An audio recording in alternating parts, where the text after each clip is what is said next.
ang tao'y nananalig sa Diyos at di naranas kanyang salita, na may pusong ginagalang siya, ililigtas, mamahalin niya sila.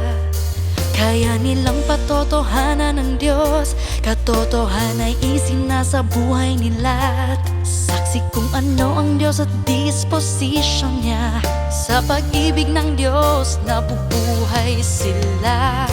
Kung tao'y nais mahalin ang Diyos, kariktan niya'y dapat lasapin, kariktan niya'y dapat tingnan. Saka lang mapupukaw pusong nagmamahal sa Diyos at tapat na gumugugol sa Diyos. Oh, oh, oh. Oh, oh, oh.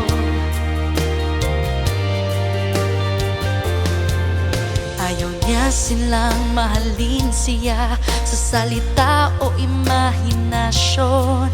Hinahayaan lang niya sila na mahalin siya ng kusa. Kariktan niya'y pinapakita sa salita at gawain niya, at nagkakaroon sila ng tunay na pagmamahal sa Kanya. Sa ganitong paraan lang siya mapapatotohanan. Pagmamahal sa Kanya'y di pilit o sa silakbo ng damdamin. Kung tao'y nais mahalin ang Diyos, kariktan niya'y dapat lasapin, kariktan niya'y dapat tingnan. Saka lang mapupukaw pusong nagmamahal sa Diyos at tapat na gumugugol sa Diyos. Mahal nila siya dahil kariktan niya'y nakikita na maraming dapat mahalin sa Kanya. Nakita pagliligtas, dunong kamangha-manghang gawa niya.